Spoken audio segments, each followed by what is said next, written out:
Just a note at the start of this episode that we cover a lot of subjects in this conversation, including addiction and trauma. And if you find that too tricky right now, please do come back a little bit later.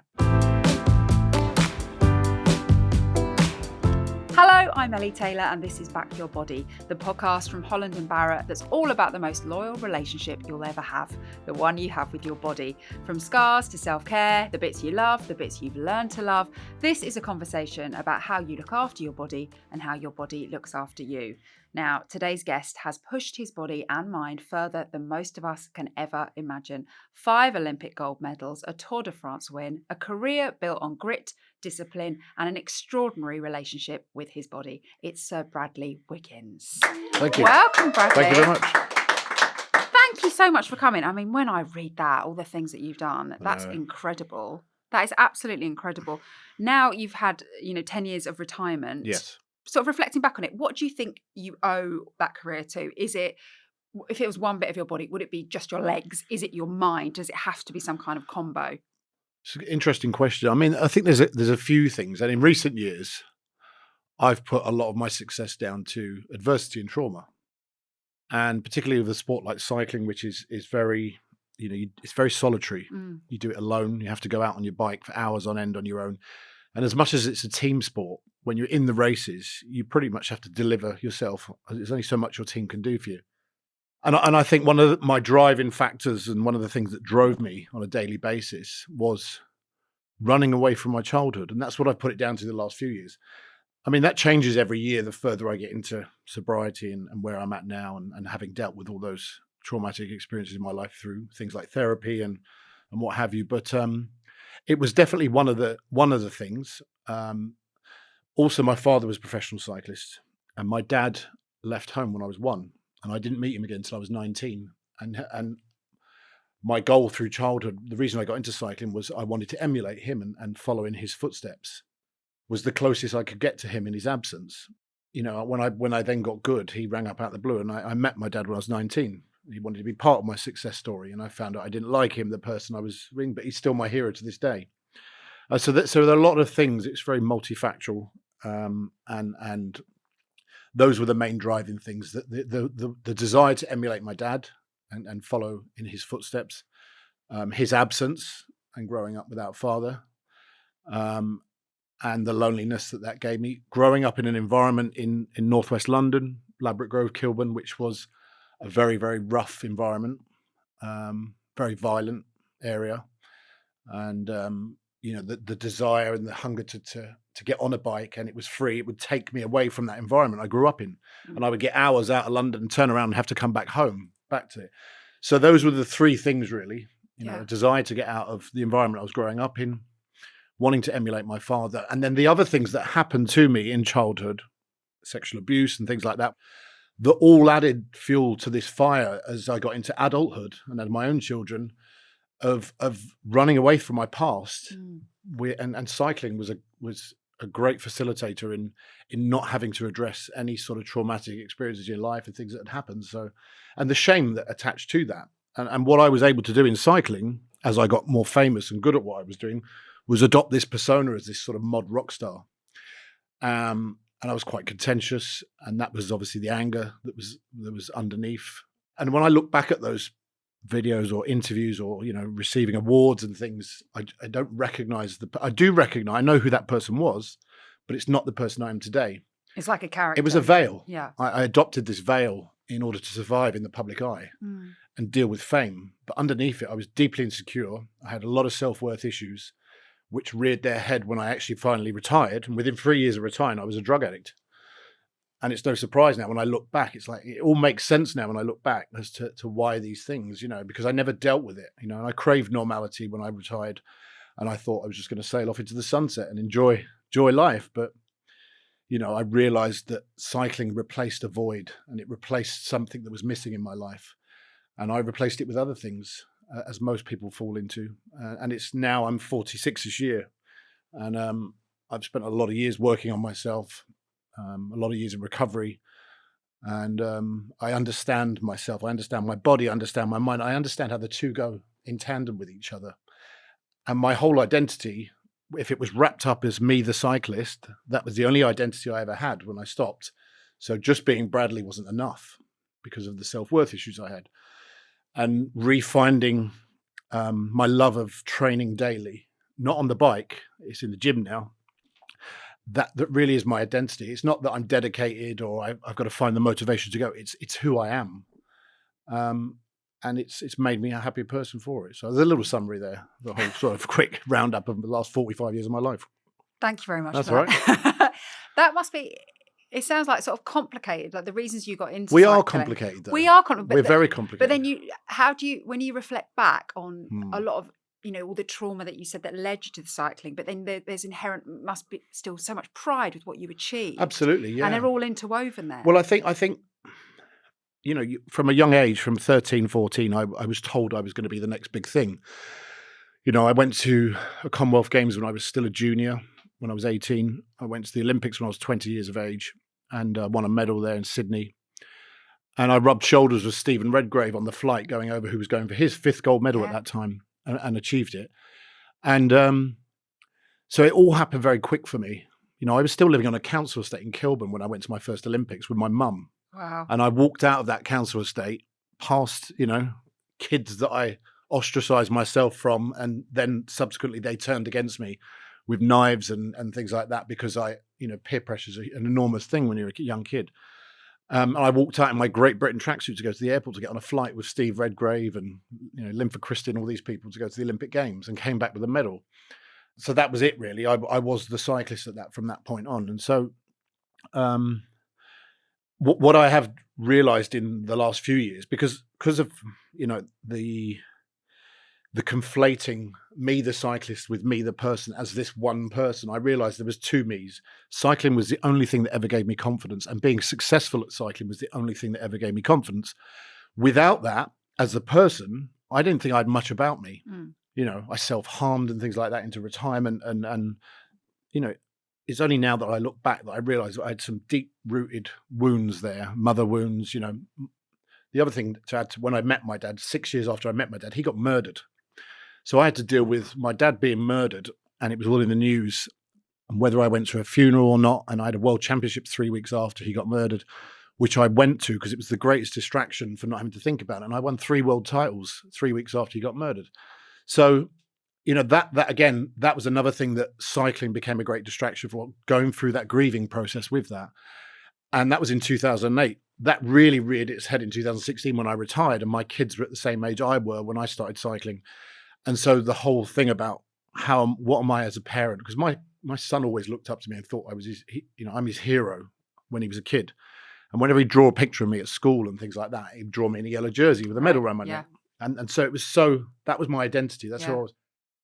What I thought about myself as a person, as a father and things like that were completely the opposite to how he saw me. So as I said, there was so many, so layered. And lots of it is connected to the relationship I had with my own dad and how good I could be as a dad and the way my mum raised me, that, I was useless at anything else. And it's a good job you're good at cycling because you'd be useless at anything else. That narrative stuck with me. And so when cycling was gone, it was like it was built into me, ingrained in me that I was useless and I had nothing else to offer.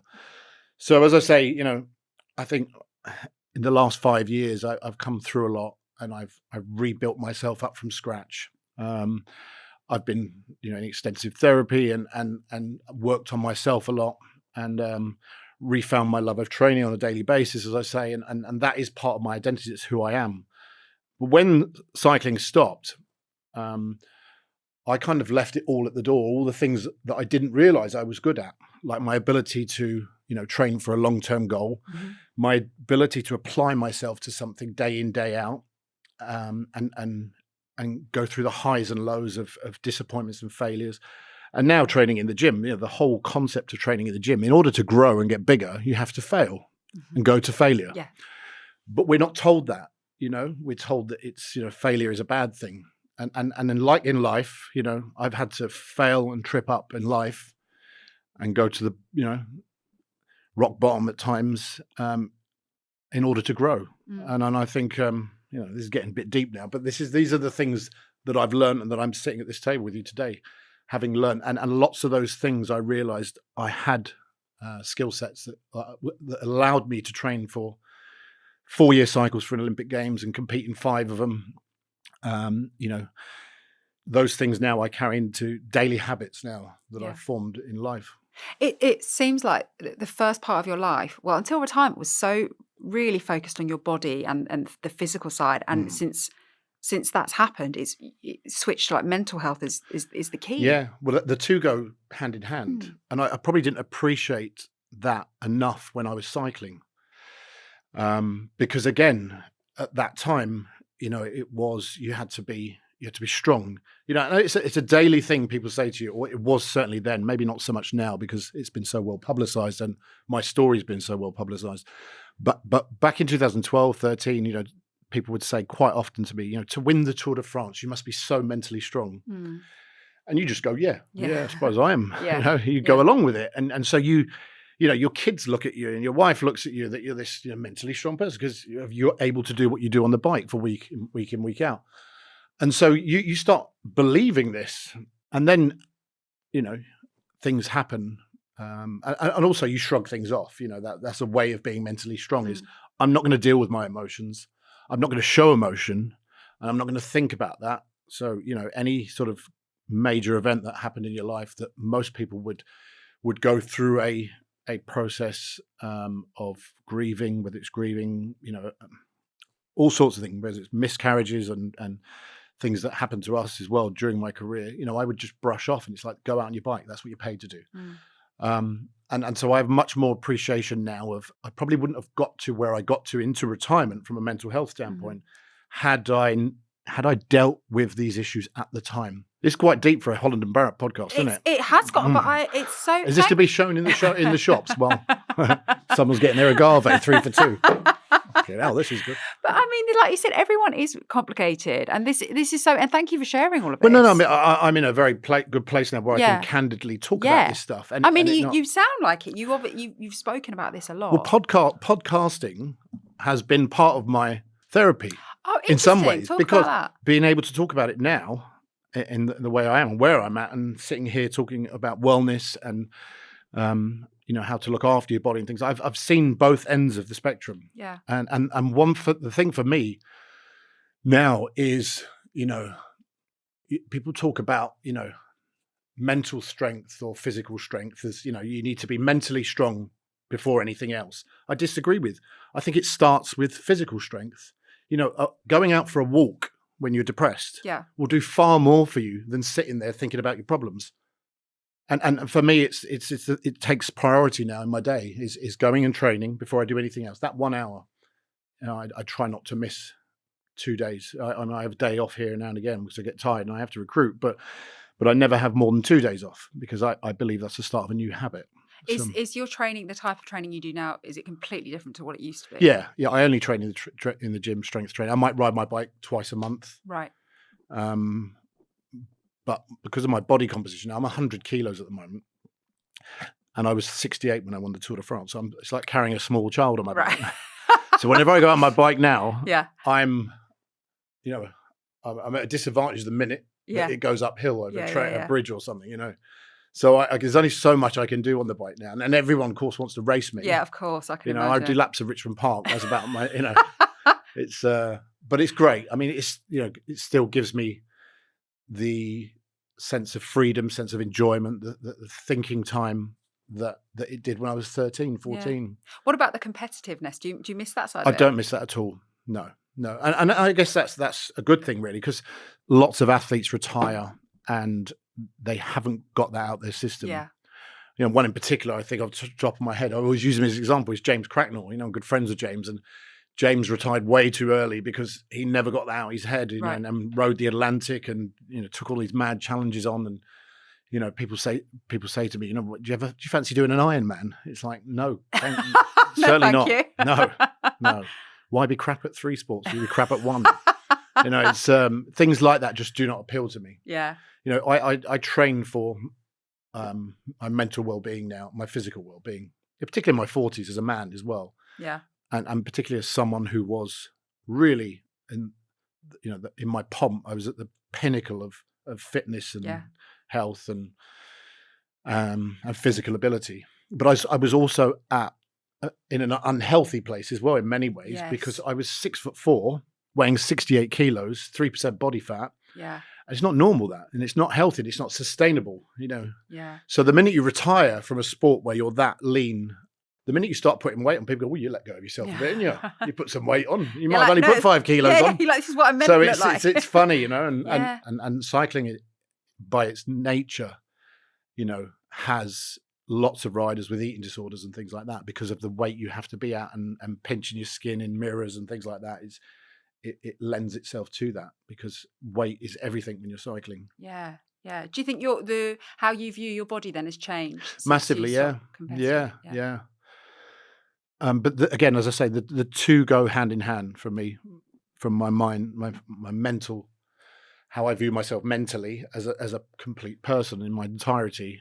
And it's not so much about what I'm capable of doing physically. That doesn't bother me anymore. I'm not a competitive person in the sense that, I have to go to the school gates and go, there's a dad in cycling kit, and it's like, I could probably still beat you, It's not like that at all. Thank God, thank God. I know where I was 5-6 years ago physically as a person. I know where I was 8 years before that when I won the Olympic Games in London and I won the Tour de France. And then I know where I am now, and now will do me, 4 years off of 50 years of age. Yeah. So, do you feel like your brain and your body are more connected? Yes. Now? Yeah. Aside from the training, my nutrition and how I eat and how I look after myself, particularly having a nutrition sponsor, so I have access to the whole catalogue of what they do. Okay. So I'm much more into how the nutrition side, not just performance nutrition, so protein and energy gels and things like that, but the full range that they do and how it helps cognitive function, and particularly a man in mid-40s, and how the health benefits of taking things like vitamin D3 and things like that, fish oils. You're taking it all. I am. Well, why not? What I want to ask about, what I came in wanting to ask you about is, looking back, when were you the proudest of what your body's achieved? But then that feels very flippant to say that when you've said it's a what perfectly, you're going through. No, I know, but I think, I can now separate the two. I've changed my relationship now with that. I just understand now the person that was stood on the podium in London, and what, when I look at that now and the way I was acting, and when I won Sports Personality of the Year, and I was calling Sue Barker Susan and stuff like that, and the public loved it and voted for me, and I had a sort of, I looked like David Bowie on stage that night. I was like late 70s down. I was very eccentric, and I'd been drinking all day in order to go up and do that. Yeah. And I sort of mocked the occasion by distracting the public from what I was really good at, and tried to play a bit of a clown, know. And I recognize that person now. And one of the beauties of my career is well documented. So I can go on YouTube and watch all this stuff now and see how my insecurity manifested itself on the public stage. But so there's the two sides to that. But what I was really good at, and what I didn't appreciate at the time was, the same person that was doing all that 3 months before that went out and executed an Olympic time trial in Hampton Court 10 days after winning the Tour de France, and averaged, my career record average power for 50 minutes and 39 seconds round Hampton Court, and won the gold medal by 39 seconds. And in doing so, won my 4th Olympic gold, the first rider to win Tour de France and Olympic gold in the same year, and all these sort of things and accolades that go with it. But I kind of, the minute I stepped off the bike and had to be Bradley, I kind of, there was this sort of, I guess there was a lot of imposter syndrome. Yeah. And this battle with myself of not being comfortable enough in my own skin off the bike, but on the bike, I was confident as anything, because I was born to do that. My dad was a cyclist, and, you're going to be like your dad. And that was the narrative constantly. So it was the only thing that ever, but the minute I had to go and be Bradley, it was like, who are you, Bradley? And I had sideburns and things like that. And so there was those two sides, and that things that distracted me in recent years. And when I retired, is to being proud of what I achieved. Yeah. Yeah. But now I look back and I'm incredibly proud of it all. Yeah. The longevity of it, the application over those years, going from Olympics to Olympics and everything in between. Yeah. Is there one in particular? Now when I look at London 2012, how many athletes in the prime of their career get to do an Olympic Games in their hometown? Yeah. number one, let alone win a medal or do anything. And particularly London, because it was such a momentous occasion. But to win the Tour de France 10 days before that and come back to the London Olympic Games. Incredible. And in 2012, 20 years before that, when I started cycling in 1992, I was trying to get out of a council estate in London wearing Lycra and running the gauntlet some days away from the kids that I'd ostracized myself away from. I had a knife to put to my throat. You can imagine the bigotry I faced and the kind of names that I was being called for wearing Lycra in the early 90s as a 13-year-old.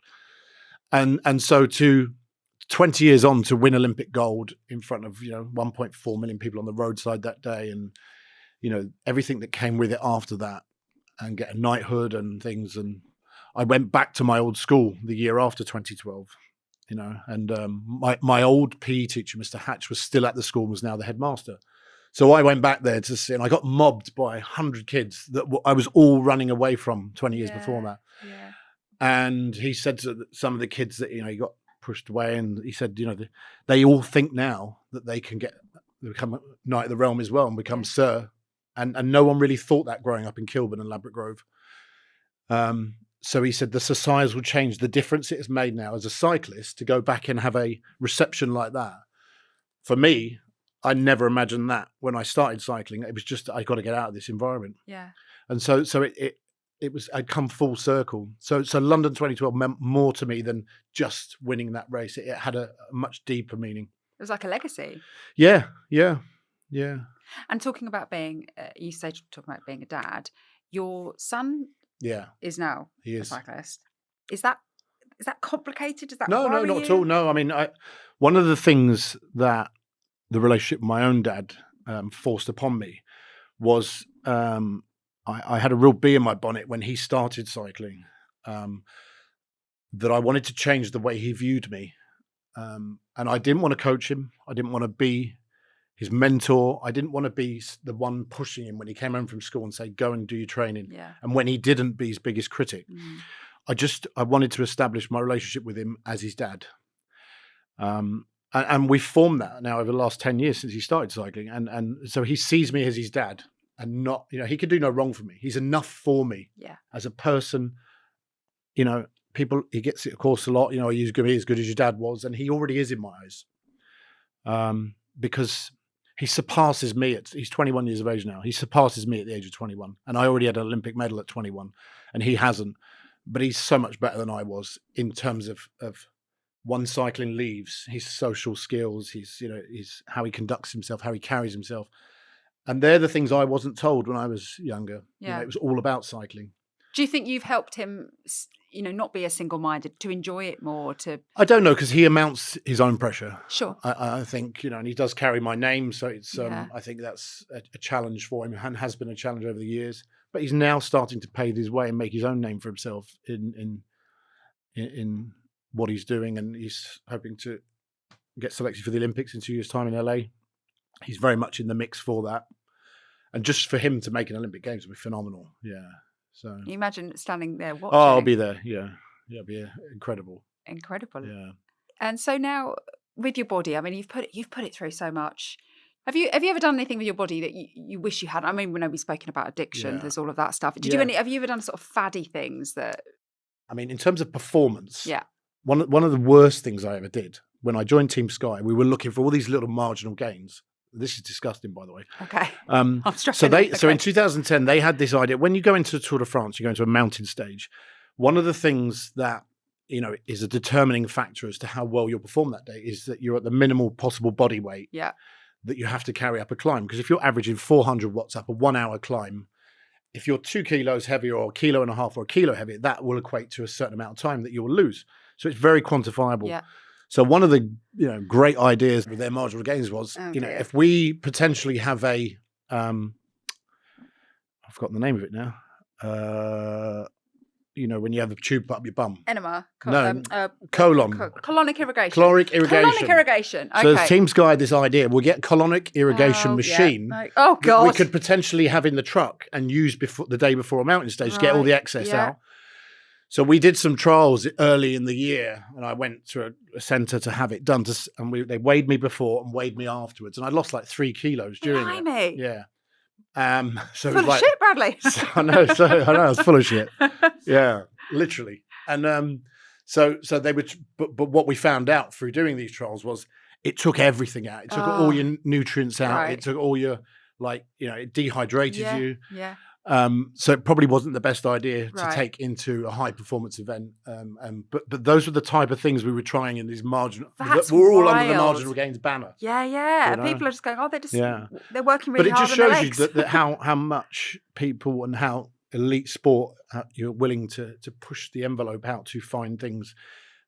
Right. Yeah, interesting. Oh my Lord. Yes, have some Yeah. hydration. I'm worried about you. That's what it looked like when you had a chlorine. Stop it.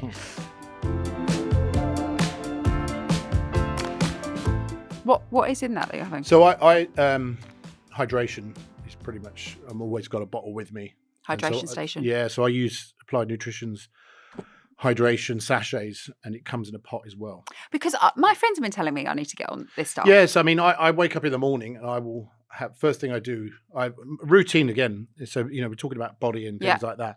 One of the things that I've established now, which it serves me so well, is I have a daily routine, which I get up at 5 every day. Yeah. I have coffee and I start drinking a litre of hydration to replenish all the sort of electrolytes and things, as you've fasted through the night. Mm-hmm.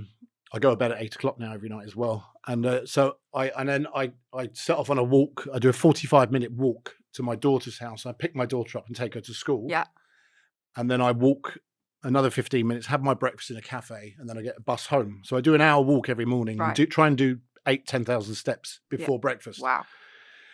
Come back on the bus to my house, and then I go training an hour later in the gym. Right. And I do my training, which I've done this morning, and then whatever work I have to do, I do in the afternoon. So that's my daily routine now.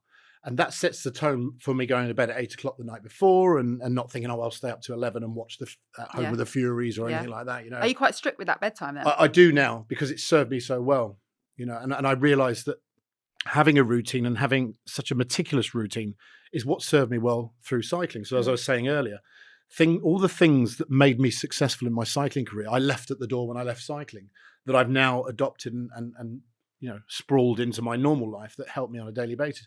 And just walking around drinking all day and making sure I'm hydrated enough. I'm not a professional athlete, but I'm walking around East London today with a bottle of hydration like I am a professional athlete. Yeah. And why not? Because as I say, it's part of my identity, part of who I am. One of the other sort of role models for me in this field is Frank Bruno. He kind of went through hell, in a mental health thing. And we all know what a national treasure he was when he was boxing and things like that. And, he lives for training now. It's the thing that keeps him on a daily, and there's so much to be said for having a routine and fitness and training, not to be heavyweight champion of the world, or in my case, win the Tour de France again, or have aspirations of doing an Ironman. I think just so I can turn up here today on time and do my work. And I think that's, so I treat things like this now as my race, So I don't drink anymore, but I'm in bed early night before and, closed out and ready to, so I've got everything. So I'm not running late and, and as I say, having that routine and being, timekeeping and things like that really helps me. You sound very disciplined. Yeah. And some people would say around me that I need to soften it a bit and, I don't have to live like this, but I suppose having been where I've been in only 3 years ago, it scares me that I will take, incremental steps back to that by just saying, okay, well, I won't carry that round town. I won't go to the gym today. I'll go to bed at 10 tonight. 10 turns to 11, and then before you know it, you're in bed at midnight some nights, and then I'll just have one glass of wine. You'll be all right. Come on, you're never going to, just one's not going to hurt you, is it? And before you know it, and it's just, it's that. And so, there's safety in the framework. Yeah, there is for me. Yeah. And it's always served me well. Yeah. The best versions of myself that I've been of when I've been like this. So it is what it is. Absolutely. If your body could talk, what do you think it would thank you for? That's a good question. Well, it probably wouldn't thank me for the cycling career in many ways, because the brutality of it and a lot of the crashes that I had, and but what it has done is it's put me in a place now, having been through that career, in I know how to manage my body now more so from a health perspective and from a physical training perspective. and have the balance right. I don't train like I'm a Tour de France winner anymore, but I train enough and I know my body. I think one thing is I have a degree in my body because I've done all sorts Sure. to it. Yeah. So I know how it reacts to certain things. I know how it reacts to, I know what my body feels like when I'm overtraining. I know what my body feels like when I'm, there's an injury setting in and, that felt a bit funny when I was pushing that weight. I know what it feels like when I go on the bike and something's just not right that day. It's like and the day after, you start having a sniffly nose and you get a cold coming on. Yeah. And that's from years of since I was 13, training. So. Yeah. That's probably true about all of us. I mean, if we listen to our bodies, it doesn't often lie. Yeah. No, it doesn't. It doesn't. No. Is there one particular supplement that you always take, you would never miss out on? Creatine. Or is it? Yeah, that's it. Yeah, and that again, that's not just for training in the gym or anything like that. I if I wasn't training at all, I would take creatine every day. Bradley, if you were going to build a starter kit for people who want to get into cycling, what's in the starter kit? I mean, I think I always think whatever you're doing, whatever you're going to start out with, just get the basics right to begin with, and don't overcomplicate it. So from a starter kit point of view, I mean, the first thing you are going to need is a bike. Yep. Tick. Yeah. You're going to need that bike, to work for you. So just working out, your leg length and stuff like that. So get your saddle height right, and that so it's functionable. And then just get out and ride it and time manage. When you're able to train. Consistency is far better than overdoing it and not training for 2 weeks.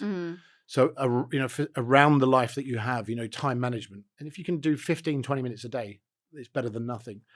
And then, those things go hand in hand. So off the back of that, just by training 20 minutes a day, whether it's indoor or outdoor, in the same way, if you went for a 5K run every morning or tried to do a 5K run every morning, your nutrition will fall into place after that, because you won't feel like eating unhealthily. You won't feel like having a bag of crisps from the petrol station that is on your way to work that you would normally do had you not trained.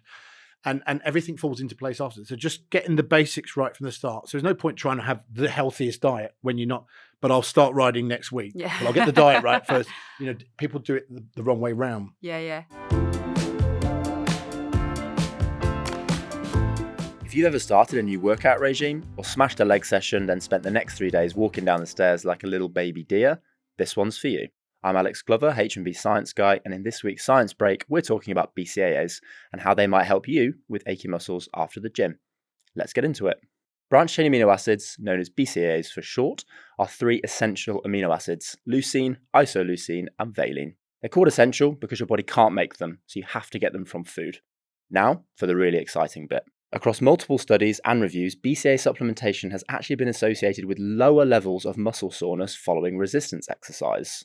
So what might be going on in the body? During intense training, muscle fibers are placed under an enormous amount of stress and small amounts of damage occur. This might sound a little bit dramatic, but it's actually a really normal and necessary part of that process.